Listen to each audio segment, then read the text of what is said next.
Mauer, da bin ich her.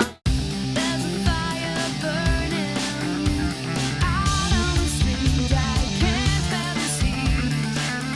You claim it was my fault, but I know it was you still hiding the truth. You stupid boy, don't know that law always wins. You already broke open the door, so don't ignore that jail is the only way. All your sins.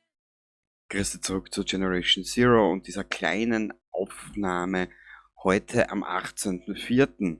Und zwar, es geht darum, wie du siehst, ich habe es dir eingeblendet, bis Episode 11 ist vorproduziert.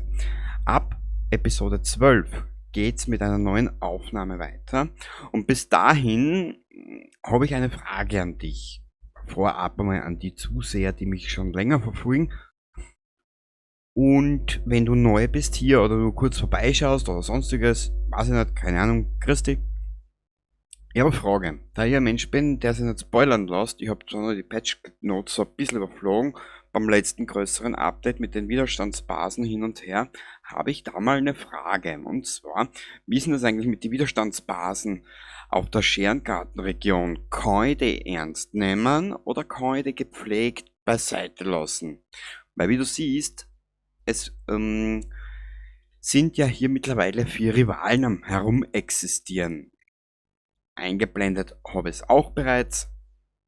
Für normal, wenn ich es nicht vergessen habe.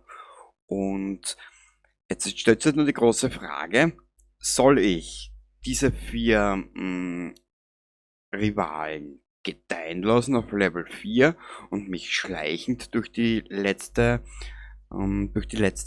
Teilregion des Scherengartens durchschleichen, um sie zu umgehen und die Missionen zu machen, oder kann ich sie angreifen?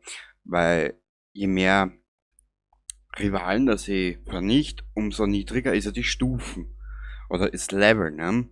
Und ich vermute mal, dass sie das so irgendwie miteinander ein bisschen, dass das miteinander ein bisschen gedeiht, sag ich jetzt einmal. Rivalenmenge und Widerstandsbasen und der Widerstand oder was. Du weißt eh ungefähr, was ich aussehen will. Schreib mir's in die Kommentare und für Episode 12 möchte ich halt dann wieder so Kommentare kommentieren machen.